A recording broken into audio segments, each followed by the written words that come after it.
To Almost Above Average. Today we're joined by the incredible author Felicia Covington and Michael and Carolyn Mcrae from M&M Publications.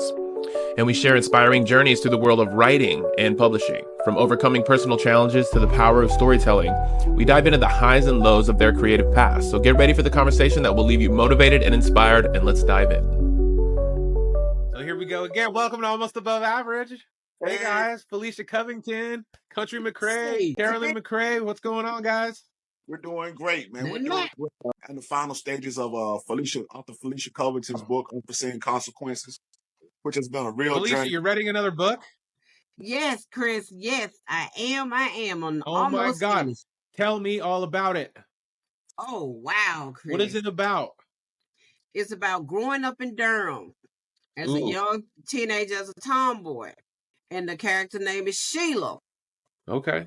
And I take you through the ups and downs of Sheila's life, the consequences, the things that she thought she could do, but there was no consequences until Sheila found out. Uh-oh. But I mean, man, it's exciting, it's captivating, it's also gonna give you some experience, strength, and hope. Man, you're gonna love it. I mean, because it's like, is there what inspired you to write that? Is there some personal stories that we're gonna read in that book?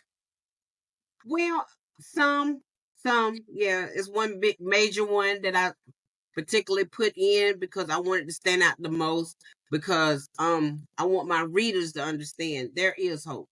Okay, there is hope. And also it follows behind Superseded the Odds. So it's it's a series. Oh, okay. Sort of like a series. So that's exciting. When you read Superseded the Odds, then you start reading Unforeseen Consequences with the character, then you'll be like, hey, your light bulb will start going off. Oh man. But this book, I mean, I really, really put myself into this. I have taken my time with this. I want to make sure my readers get exactly what I want them to have. And I want them to have excitement. I want them emotions to be like a roller coaster. Okay. And at the end, I want to be, well, what happened? I want to know. So I'm going to leave it like a cliffhanger with this book. It's going to be a cliffhanger. Oh, man. That's so awesome. I'm really honored for you to be on the podcast too. You know, you were my first episode, Felicia, with your first book. So I'm grateful to be able to do this and watch your journey. We're on your second book. We're doing it, guys. We've done a book signing event together. Like that was really exciting. That was a milestone for me, you know, just going through that whole process, trying to organize it, trying to get things together. It took a lot of hard work and dedication. So I'm proud of all of us. Yeah. And I'm grateful every time you guys come on. So thank you guys. I want to express a little gratitude for you guys, my friends. Thank you, Chris. Thank you so much. And thank Chris, you for you opened up a lot of doors. Almost Above Average, because without your platform, we get where I'm coming from. Right. The book signing event, the whole nine, man. You play a big role in our success as well, Chris. And we can do it without you, brother. Chopping's iron. You know, even in our highs, it's not, people just see the business aspect of things, but they also don't see, you know, when we're going through things, how we talk to one another as well, as far as how to iron out problems and situations. You know, it's deeper than just the book business and the podcast with us. It's a bloodline. You get where I'm coming from? Yeah. Yeah, man. How fun was that, guys? That was so much fun. It was great. You know, and it gave me a good sense of pride. It gave me a lot of pride. Like, we were able to come together. We put together a plan. We executed the plan. We had people show up. People listened to me play music. People came and talked to you guys about your books, about your M&M Publications. Yes. That was awesome. That's a success. You know what I'm saying? Yes, it was. Yes, so, it was. I don't know. I'm grateful. That was really cool. So what's going on with M&M Publications these days? Oh, M&M Publications is up on the rise. Not only are we working on Unforeseen Consequences, which Felicia book is phenomenal. I mean, she writes so good. This book is so good. I sometimes call and say, hey, yo, where the rest? Where the rest? We got to get this. I'm pushing like I'm trying to meet the deadline, but I'm really trying to read it. You know what I mean? Yeah. But at the same time, it's a great sequel with Superseded the Odds, you know, and I just thank her for allowing us to do the publishing and the typesetting and the editing on her book to get it out there as far as launching our label as well. Without Felicia, also, where would we be? She was the first one to give us a chance to even do one of her books, before anybody else did. So since Felicia's came in, the business has opened up thanks to her awesome book cover and also her telling her stories as well, that for us to add detail and to take away and whatever she asks us to do. And I just thank her because she's a blessing to us as well in our business. But as of now, we got Carolyn's also dropping.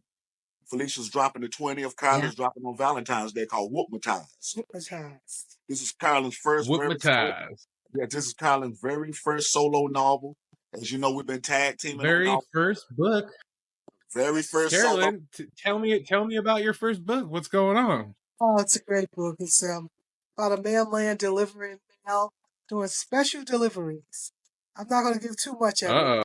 It's got a lot of funk and soul to it, and it's just really all around gonna be an amazing book.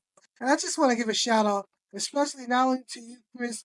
Appreciate you for the platform, but I want to country. I need to recognize him. He with this eminent publication that he first discovered before I met him, and then we both got together and got it.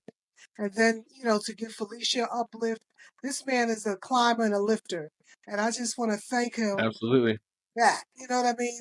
Give him a shout out. Country, you're one of the hardest hustlers that I know, man. Right. You're inspiring. You inspire me, That's and I true. appreciate that. That's right. I try to be Chris. It's something nice and it's something positive. It's something good to do.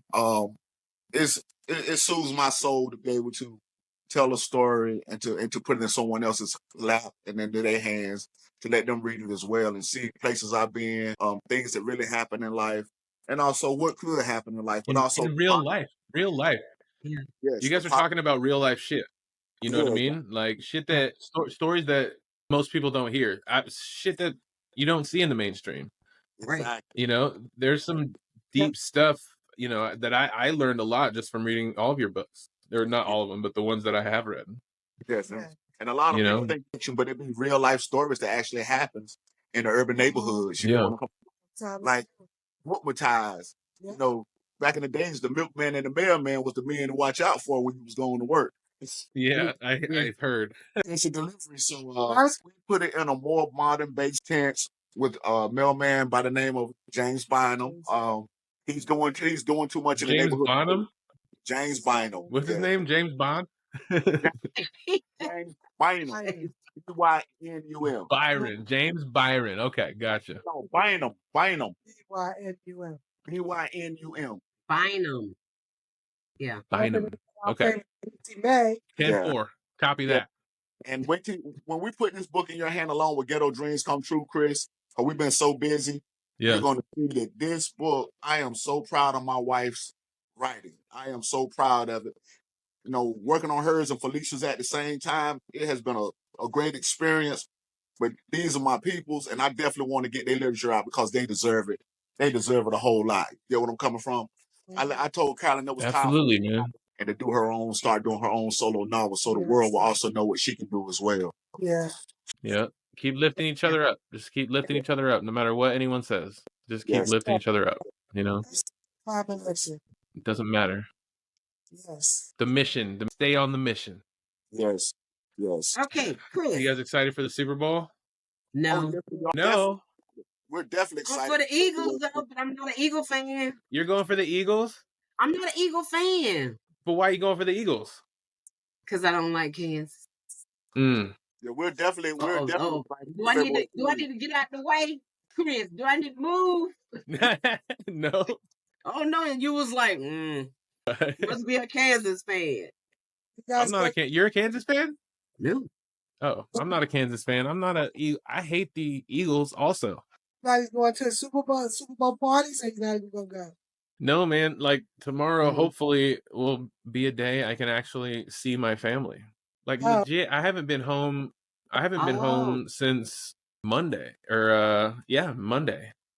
Wow. Okay. Until just like a little bit ago. And as soon as I got home, I had to come up here. I mean, I've been sleeping from 4 a.m. to 8 a.m. and then starting all over. Yes. Like I do roofing all day, and then I go to my night job from 6 p.m. to 2:30 a.m. Get off, go home, go right to sleep. Same thing tomorrow. Try to get in the gym, pick up the kids, do my roofing job, go to my other job. Oh my God.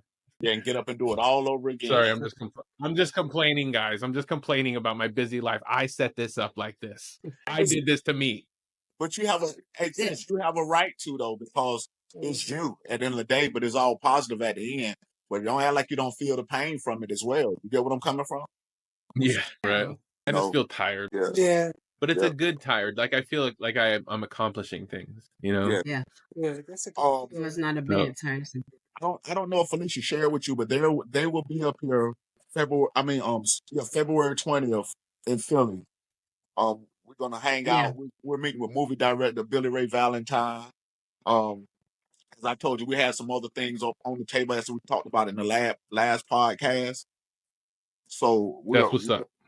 so we're all getting together, and we're gonna talk about some contracts and things like that, and go from there. You up to date on what's going on. Be nice soon we make the trip with, you know what I mean? I wish you would come. Yeah, that would be cool. Yeah. Hey, man, you're meeting some directors and some people. Throw my name at them and tell them what I do. Like, hey, I bet this guy would he would love to interview on the podcast or talk to you or something. That'd be cool. Yeah. We already, you know what I mean? Felicia already. I like talking to interesting people. I already talked to him, Chris, about because you want to do the podcast with unforeseen consequences. So when I go up there to Philly, he's gonna be up there also. So I asked him, would he mind joining us on the podcast? Okay. He said, sure, no problem. So yeah. The more the merrier. Yeah. So, I gotta look out for my brother now. Come on. I look out for him. One of the kings of Tubi, as far as Tubi movies. Yeah. He has The Legend of Dark Maze, Masquerade Trap, a whole lot of movies on there. So look him up. Singles Film Production Entertainment. Singles Film and Music Entertainment. Who is that? Billy Ray Valentine. Billy Ray Valentine. Billy Ray Valentine. Okay. After the podcast, Chris, I will send you some of his content too. Okay, that's awesome. I'm glad you got some headway in your project. Yes. Well, that's the part of show business, Chris.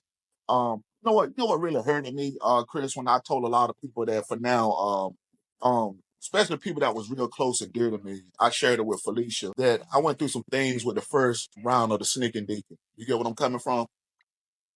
And instead of people saying, "Oh man, it'll work out, man," I knew you. They were like, "I knew you weren't gonna make it," this and that, and that was the last thing that I needed, and it kind of sent me into a deep depression. And it came from people that was real close to me. You get what I'm coming from? I was already going through enough because we was there, and then it seemed like it got not there. You get what I'm coming from? And me trying to maintain my focus and keep doing what I'm doing, I just went into a dark place. You know what I mean? When I went into this dark, the last thing I needed was a foot on my back or a lot of doubt. I needed inspiration and love. You get what I'm coming from? And the only people was there for me was basically Felicia, you, Carolyn, and my grandmother. You get what I'm coming from? But people who you really thought really wanted you to make it showed their true colors, and it really hurt me. But that was a revelation that was shown to me by God that I'm still going to make it, but I learned what people was about. You get what I'm coming from? Yeah, that's gonna happen. Like I have to accept that too. Like I hopefully I've accepted that. At the end of the day, I got to make sure I'm taking care of me. I'm taking care of mine. I'm making the decisions. That's the whole reason I started my own company. Like I'm tired of sharing. I want to do this for me. I want to put all the responsibility on me for the family. Like I'm going to do this as hard as I can. Yes. And, I'm going to make every call. So if I screw it up, I'm going to fix it, because if I don't fix it, my family doesn't eat. So I have some motivation to do a great job. Like my family's my motivation now. If I don't do a great job, I definitely don't get the money. If I do a great job, I'll get paid well. Yeah. So that's what I intend to do. And I was sharing with Felicia and Carolyn. with the business that we're in, a lot of people, they just be on the outside looking in, but they don't understand it until they're walking into our shoes, what it takes to do it. And dude, it's hard to write a book. Like, I don't care. There's a lot of critics. Like, I get a lot of comments, a lot of hate comments, and I don't take too much stock in those, because what I see in all of that, every time I see a hate comment now, my brain is already adjusted to think that they're projecting. That's how they feel about themselves. And I can see that. However, sometimes when I'm tired or I'm emotional and I see a rough comment at me, sometimes it cuts and it hurts a little bit. But I also can have my immediate next thought be that it's fine. Like, that has nothing to do with me. You know, I don't care about that. Don't let, you know, stay focused on what I'm doing. Yes, because a lot of people don't see, like, say, Felicia, you, Carolyn, sometimes they don't see you in your podcast office with your head down, like, okay, where I'm going to go from here, or where I got to get up the next morning to go to work, and I just done this long podcast, or I got to go to my second job, or this and that. People don't see when my wife come downstairs in the middle of the night and I'm in the office and I'm leaned over the desk like, and she looking there like, it's time to come to bed. You get what I'm coming from? See, they don't see the hard work, sweat, and tears, or even promoting, or how many doors has been slammed, you know, or making sure that the book meets its criteria. You know what I'm saying? And she's working around the clock on her permanent job, as well as trying to communicate with me to make sure her end meets on the book end as well. So it's a lot of stuff. It be strenuous sometimes. And the thing about it is, we people don't know what we juggle. Also with a household and family, you know what I mean? Hey, and it takes courage. It takes real courage to put yourself out there, like in a book or even on a podcast, like videos that you put yourself in. It takes a certain amount of courage to you're displaying your soul for the world. Like, you're saying, "Hey, judge me. Like, I'm here." And that's to do that on purpose to yourself. You're either crazy or you're courageous. So because the first lady of my church, when I let her read Superseded the Heart, just the manuscript, she was like, you telling too much. I'm like, huh? Right. It's the people close to you. It's the people close to you that are going to say that.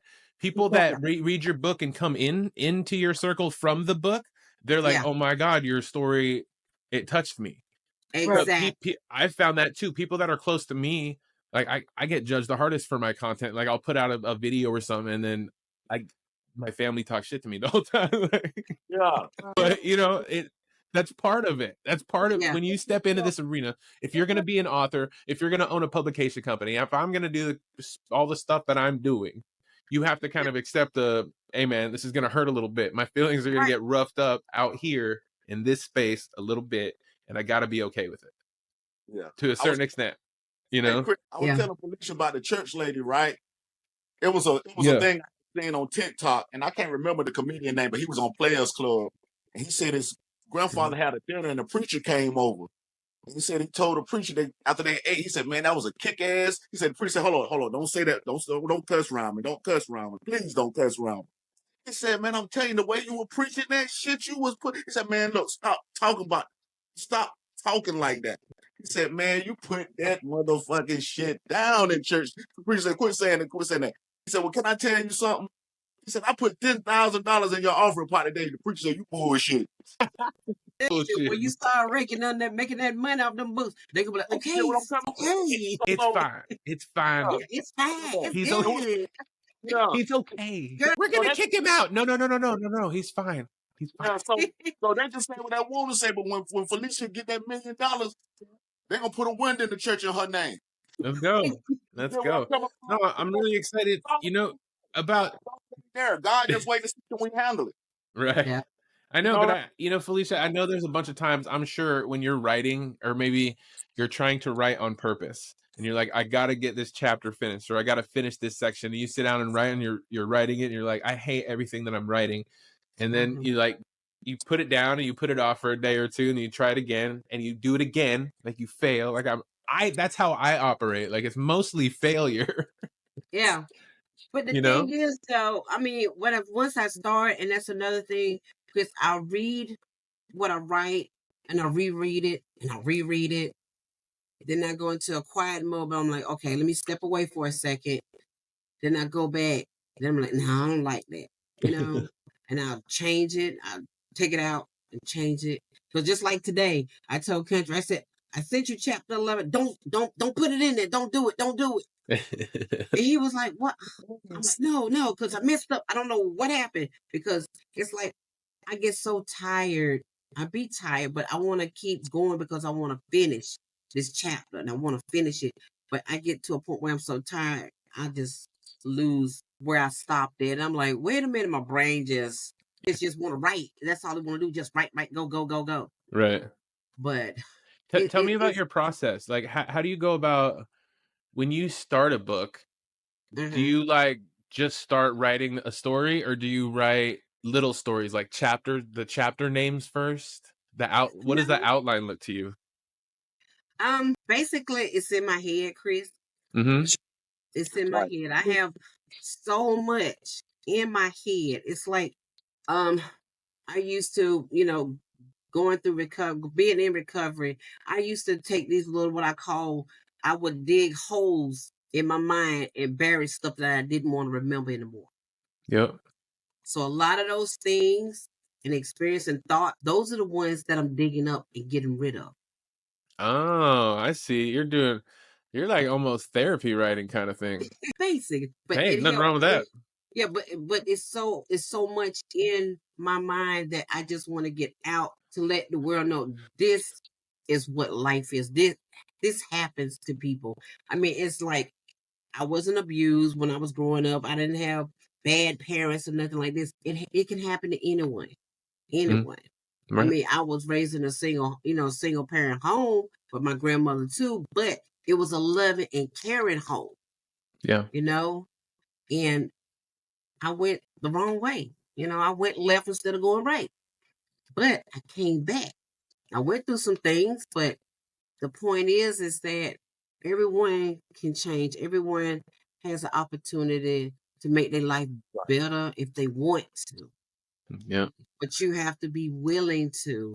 It's like it's not going to fall in your lap, or somebody's going to come to your door, knock on your door and say, here's your package. No, it doesn't work that way. Yeah, this And sobriety stuff, this, being a good person stuff is very hard work, I've noticed. what you talking about, Chris? That's why I take communion every month. Hey, So you know what happened? it be nice. Can I guys tell you a story about God real quick? What? I want to tell you a story about God. So my son, he's 12 years old.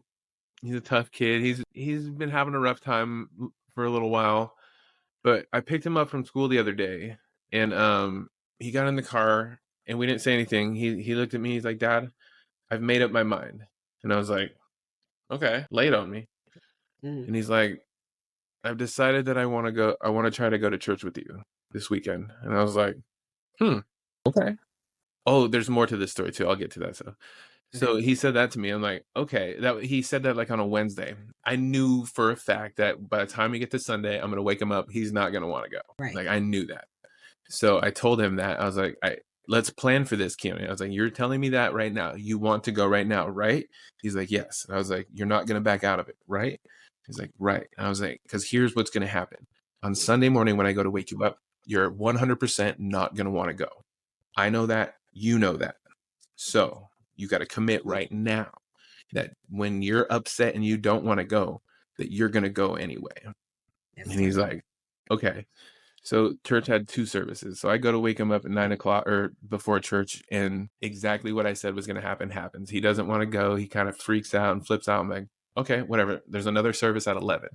So I'm like, cool. Went to the gym, did a workout, came back home to get him. And he starts like fussing. He's like, I don't want to. I'm tired, blah, blah, blah. And I was like, Keone, come on, man. You promised me. And he's like, okay. And so he got ready and we went to church. But during that, he was bored. He didn't like it at all. But we took communion. We both took communion together. Right. And yeah. So anyway, he at least went. But the fact that he asked me to go is divine, because he's not like that. Like, yeah. I recently just got into church and got baptized and stuff, So it was really cool. Another thing, my buddy, one of my good friends, he said he's working on a church, but he said the pastor reached out to him just to say hello and how are you? And my friend was like, he kind of felt compelled to like ask him about the service and when it was and that kind of stuff. And so the pastor, of course, told him and invited him to come. You know, he'd love to see him, of course, all that stuff. And he's like, I don't know. I just feel something inside me that I want to go to church. And I'm like, huh, imagine that. So anyway, but that's how I've been kind of seeing little sign, you know, God in my life lately. He's been showing up for you, Chris. Pretty cool, huh? Yeah. So that's why I take communion. I take communion every month, every first Sunday, because one, it helps me in my recovery. Mm-hmm. Two, it helps me to be a good person.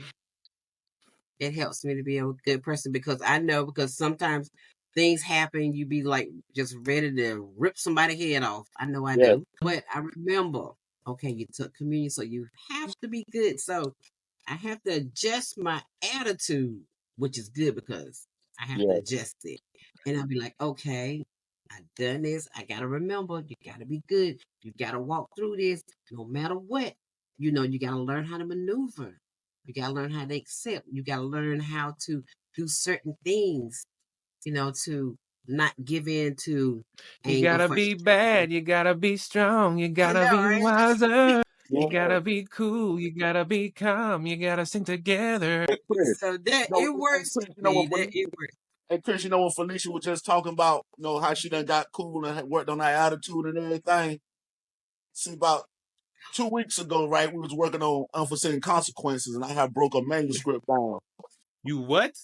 What'd you do? Look, I had broke a manuscript down, man, and we was going to change the chapters around to, you know what I'm saying, to bring a little bit more detail to the book. Remember I told you how she was about her material, right? So, Right. I said, okay, she found out that I did it, and then I read it to her. She said, no, it don't go like that, right? So I said, hold up, I thought you said, no, you ain't thought nothing. But then that's when I heard something say, sound like she was clipping her toenails, you know what I'm saying? Yeah. I said, Felicia, what you doing? She said, I'm clipping my toenails, cause when I get up there, the 20th won't break them off in your ass. Bluster? That's funny shit. No, she didn't say, I'll leave it alone. He's wrong. I like your hair, Felicia. Your hair looks nice. It was funny though how I told her what she said. Okay, so what happened to this? I said, well, I thought you. She said, you didn't think anything. Remember how I told you? You didn't think nothing. She had. And you've learned. You'll learn, right? Yes. Don't do it again. Don't do it again. Oh, now, Chris, we're talking about something. And we just talking. I have noticed a tremendous change in her. You get what I'm coming from? Yeah. I have noticed a change in how we grew up and where we are today. Felicia has really changed a whole lot. Her story is bond. Her story is true.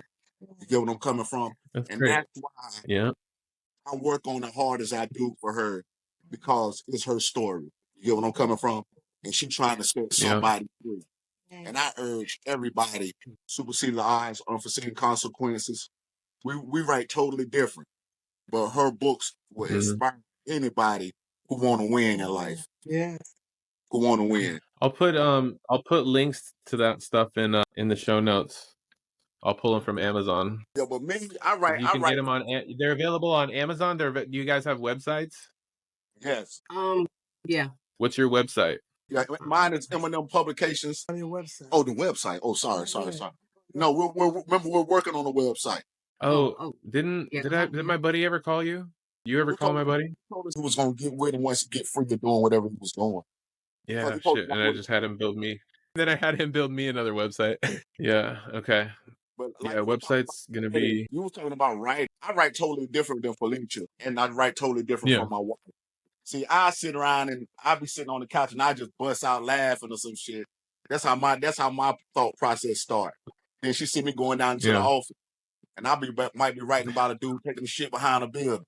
Yeah. Hey, that's kind of how my thought process works. Like I'll like think of something that I want to play on guitar. Most of the time it's like a guitar riff or something. Like I'll be like, oh man, that would be cool if and then I go do it, you know? Or it's usually, or a phrase, like if you saw the notes section on my phone, there's thousands of like full pages of just rambling, sometimes just my rants, sometimes some poems, a lot of song lyrics, raps, freaking ideas for content, podcast ideas. Like there's just a plethora of mismanaged information that I can't even use. I take so many notes.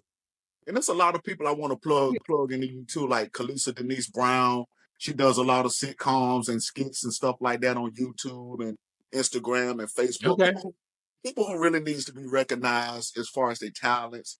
Possibly Kay Barnes, Diane Thorne, I'd love to Melania connect White. with them.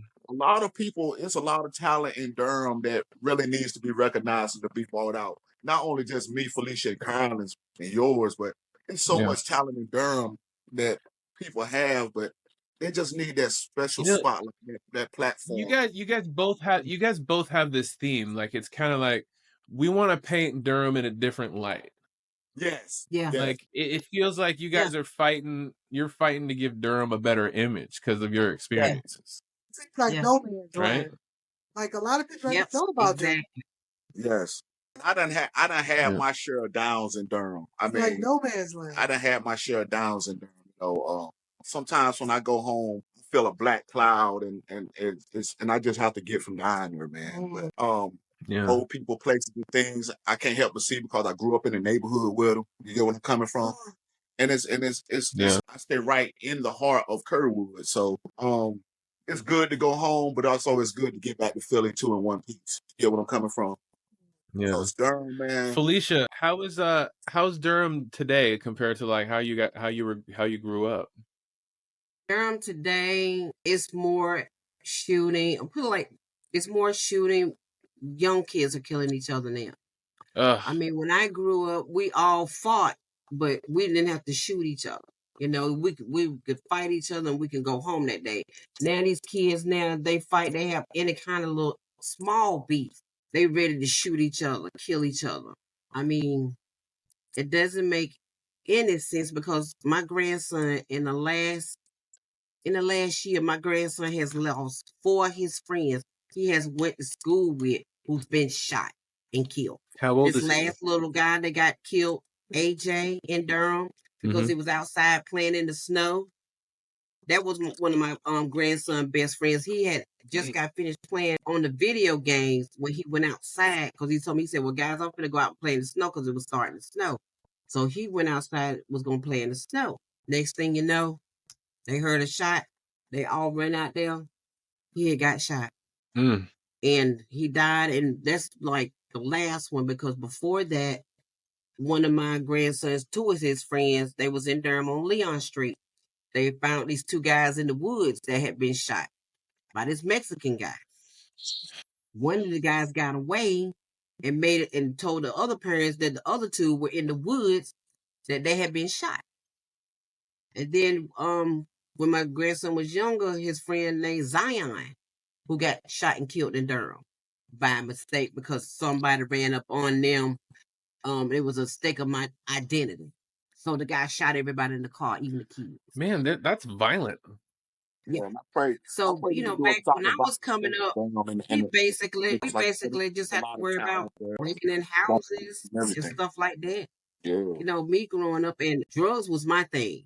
Okay, when I was growing up, it was the drug scene. Now it's the shooting and the drugs and the games. But growing up in Durham when I was young, I mean, we played, we had fun. It was nothing like it is now. I mean, Durham was bad then too, but now it has escalated beyond scales.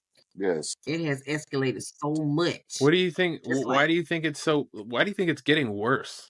In Durham County, there are at least 32 gangs in Durham by itself. Yeah. So it's more populated with gangs now. Each year, it's like, put like this, each year when back in the day when I remember when I was in the gang, every November is what they call initiation. They'll go around, the kids, we used to they cut the lights off in the car. If you see the lights off or somebody blinking the lights, you're a target. That's why they went into Durham and said you can't hot flash your lights anymore because people will target. They was doing initiation with people from that, like that would do that. Dude. It's just so crazy because so many of these young kids, the families, mom, dad, they mad with them, and the kids, run with other little bad kids. Yeah, but Next it's thing like you know, if it's getting worse over time, it's like the city's not addressing it. no, it's not. They're not, because they have shutting down everything that these youths can do in Durham, like the Boys and Girls Club. All the centers, they don't have any after school programs for these kids in Durham. They don't have nothing for these kids in Durham. So what else left for them to do but to get in trouble? They don't have programs, after school programs? No. They're cutting all They the don't funding cut for this. all it out. Yes. They don't have nothing in Is that Durham. new? No. It's been like that for the last, let's say, 15 years. Holy shit. Yes. Wow. Yeah. 15 years. No I mean, wonder, they shut down the very when you don't last have 40 anything to years. do, I'm a case and point to that. I didn't have anything to do in my hometown. That's why I did what I did, Yeah. And that's what's happening in Durham. Yeah. And these kids, I they hate don't It's that. have anything not to like do, when and we it's grew up. hard for them. It's not like when we grew up. We had we made fun out of whatever we could. Like for instance, if we go in the woods, we'll make a damn Tarzan vine and just say we Tarzan and swing and shit. You know what I mean? Yeah. Yeah. See how You get where I'm coming from? We stuff like that. Yeah, I did too, But today, all that, since technology, nobody uses the mind anymore. You get what I'm coming from? Yeah. No. It's about basically like video games. What was that video game with a car? Maybe carjacking or whatever it's Grand called. Theft Auto. Grand Theft Grand Auto. Theft Auto. Yeah. Those things like that. The poison of mind. I know all them games. Everybody want to be a rapper, and they don't understand what it takes to be a rapper. Me too. Yeah. Oh, I heard I you, just but take the money. hey, I heard you, but I'm just talking about. I know I like that, Chris, that you I heard did. you, though, but I'm just talking about you have the material, Chris, and also you have the instruments and all the camera work and things that you need for you to pursue that.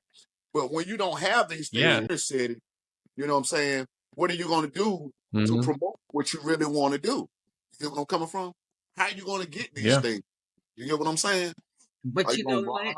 But you know what?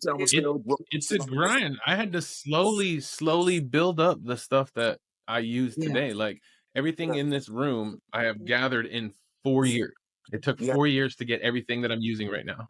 And that's what they don't see. It's a grind. It's a fucking grind because it took so long to learn all this software. Like, so frustrating to try to learn this stuff like from scratch, like how to record professionally, how to record music professionally, how to put out music so it's released to the world. How do you do that? Like there's a whole bunch of so many processes that I had to learn. It was so frustrating, but I'm glad that I have a focus enough to learn things like that now.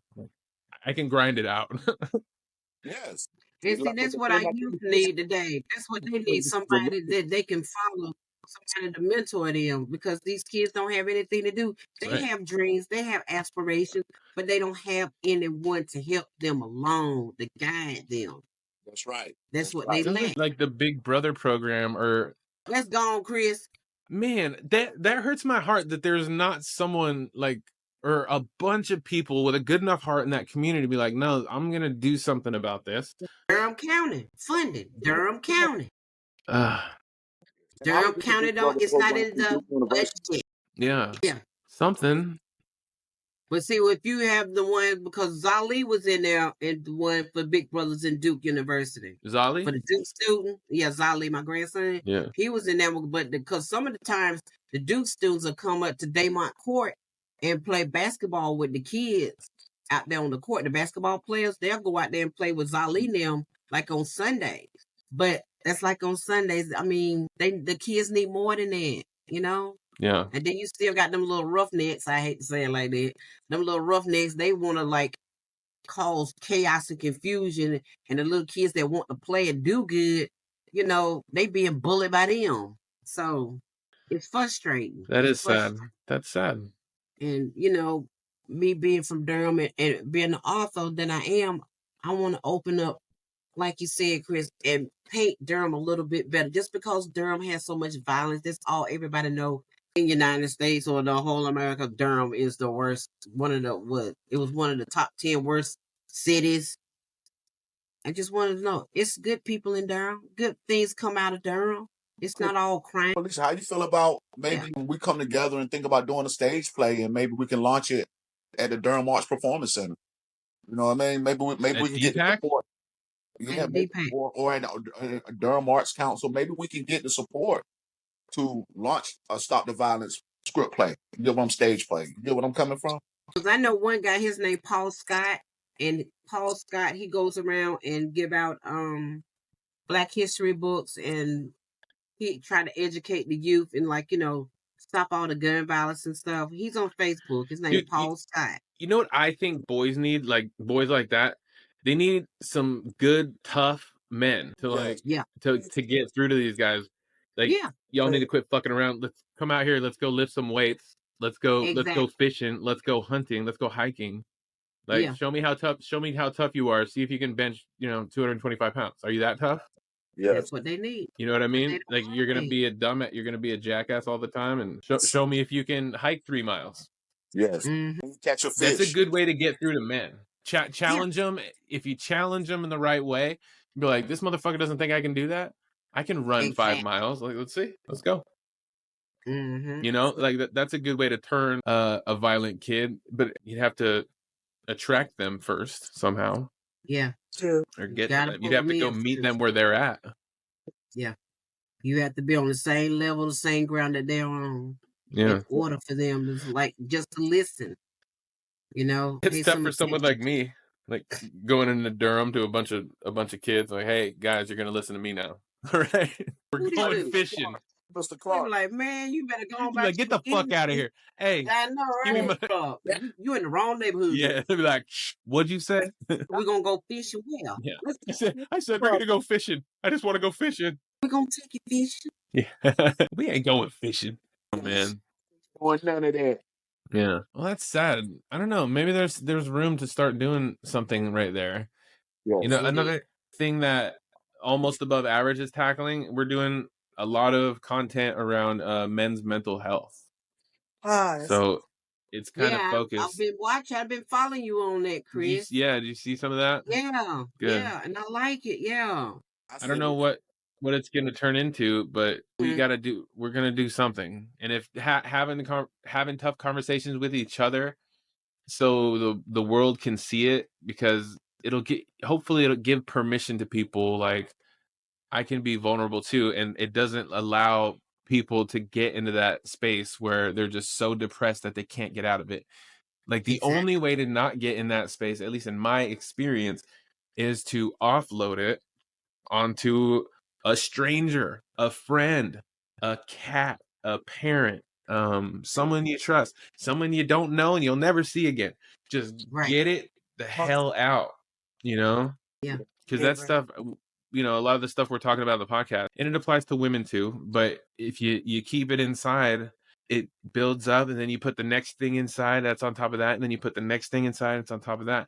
And you just do that forever until you don't even notice that you're about to pop, and it's too late by then. So you got to find people, hopefully get a message to them. Like, you got to share what's going on up there with somebody, something, because anyone who's been there knows that it's the worst thing in the world when you get to that point already. That's right, Chris. And there's nothing anyone can do about it, So that's a good direction. I think, if we end up doing something about the violence in Durham, I think that's a really good message too, I do too, because it's been so much violence with the youth, Chris, in Durham.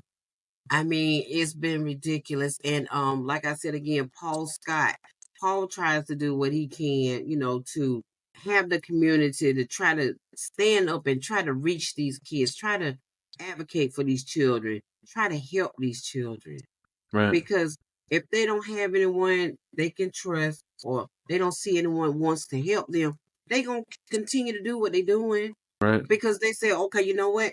Don't nobody care about me. That's the first thing. Because I used to think that.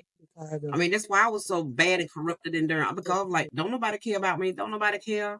So I'm going ahead and do what I want to do, how I want to do it. Right. And then you get lost up. If you don't get caught up in the system, you out there. That's right. Yeah. That's right. With no hope, no nothing. Well, maybe every time we talk, let's just keep talking about it. Yes, sir. You know, just talking about a good idea. If you keep talking about it, eventually it just grows into a thing, like putting on a book event or something like that. Yeah. Yes. So yeah. Well, all right, guys. I think I want to eat something now. Okay. I'm starving. You deserve it. You worked hard But today. we got a lot of good. That was good content. That was good episode, guys. And I missed you. Thank you. Yes, thank you And so Miss you too, Chris. Consequences, beauty from the ashes, and also Whoopmatize coming soon. Whoopmatize. Women. All right. Carolyn, Mcrae, Felicia Covington. They about to drop it like it's hot, like never before. These books are hotter than fish grease. Check them out on Amazon.com. There we go. Anything, Felicia? You want to say anything? No. All right. Well, I love you guys. Hey, do me a favor. On this episode of Almost Above Average, thank you for tuning in to this episode with Felicia Covington and Michael Mcrae and Carolyn Mcrae from M&M Publications. Their stories of resilience and dedication are truly inspiring. And if you enjoyed this episode, please subscribe to our podcast and leave us a 5-star review. It helps us reach more people with these incredible stories. Share this episode with someone who needs a dose of hope and motivation. And join us next time for more inspiring conversations on Almost Above Average with Chris McIntyre. Till then, stay almost above average. Keep shining.